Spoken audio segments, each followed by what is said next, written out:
full body workouts or split routines. Which one is actually better? Because if you've been around fitness for a while like me, you've probably heard both sides.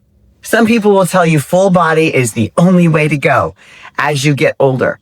And others will swear by split routines, chest day, leg day, back day. But here's the problem. What works at 35 or even 40 doesn't always work the same way 20 years later. And what works for one individual may not play out as well with someone else. It's not right or wrong. So in this video, I'm going to break this down in a very real world way, not just what works in theory, but what actually works for your body, for your recovery, and for your goals after age 50. This isn't just theory for me either. I've trained full body routines. I've trained using splits. I've coached people in their 40s, 50s, 60s, 70s, and beyond. And one thing becomes very clear. The question isn't which one is better. The question is which one is better for you right now. Because especially after 50, the rules start to change a little bit. Recovery matters more if you want to move forward. Joint stress is more of a thing than ever before. Consistency matters more. So what we're really looking at is this, not the program that makes you the most tired or the routine that puts you in the gym 7 days a week and therefore you're a good person. It's the program that gives you the most benefit that you can actually recover from and keep going down that long road. So here's what I'd like to do. By the end of this video, you will have a clear understanding of the pros and the cons of both full body training and split routines. And you'll be able to make much more of an informed decision about what's right for you right now. Let's start with full body training. This is where you train your entire body 2 or 3 times a week. The upside first. The first one, the biggest advantage is recovery. Instead of hammering one muscle group and needing almost a full week to recover from soreness and fatigue, you're spreading the workload out. The second upside is that you're hitting each muscle group more frequently, and that becomes important as we age. Time under tension. Because frequency plays a role in maintaining muscle mass. The third upside is full body training can be much more forgiving. If life gets a little crazy, busy, you miss a workout, you're not skipping an entire muscle group for an entire week. And for many people, that is simply more efficient. Now, the downside, you're not doing as much volume for each muscle group in a single session. So if your goal is very specific, like you're developing one area that you know is your weak spot, a full body workout can feel limited, like you just don't get enough time with that particular muscle group. Another downside is the workouts sometimes are longer or just more, how do I say this, globally tiring. Now, let's look at split training for a minute. This is where you can divide your workouts by body parts. Chest day, back day, leg day, or even like upper body and lower body is a little more of an informal version of split training. The upside, one of them is that it's about focus. You can really spend time on one muscle group, build that mind-muscle connection, and increase the volume a little more quickly. The second one is workouts are often shorter and more targeted. So if you're crushed for time, you can still get that workout to fit in between all the things you have going on. And the third one is if you have specific physique area goals. This can be a very effective approach. And this is certainly true for competitive bodybuilding. Someone who feels like they need their shoulders to build out more, or their calves are too small compared to their quads and their hamstrings. Something like that can be very razor sharp, like laser focused. Now the downsides, one of them is recovery might become a limiting factor. And I say might.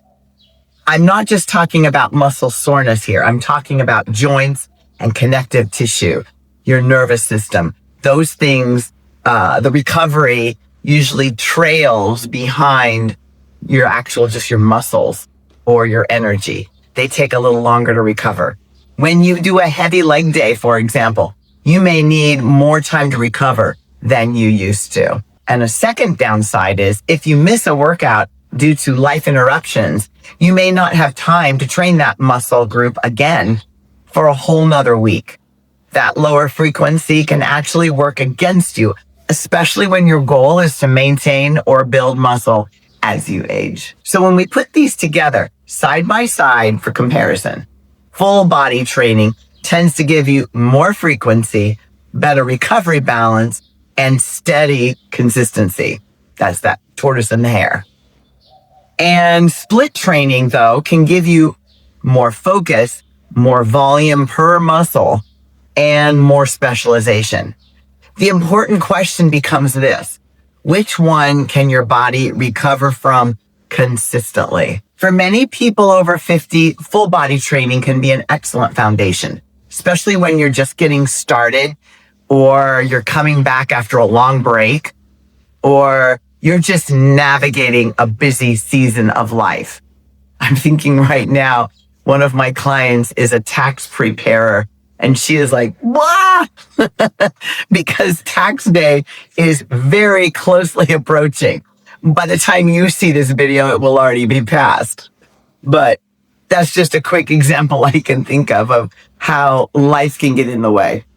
So it allows you to stay consistent, keep your whole body engaged, and manage recovery in a more balanced way. It is also a smart approach when your body is telling you to ease up a little.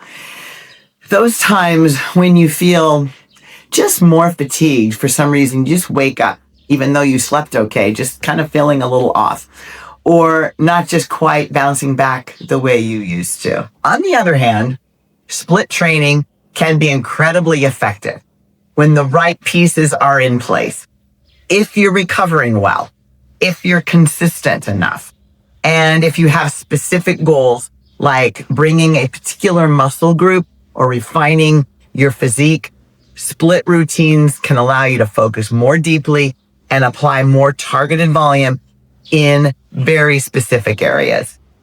And they can also be very motivating, especially if you enjoy the sense of focus and progression within a workout. So this isn't about one being right and the other one being wrong.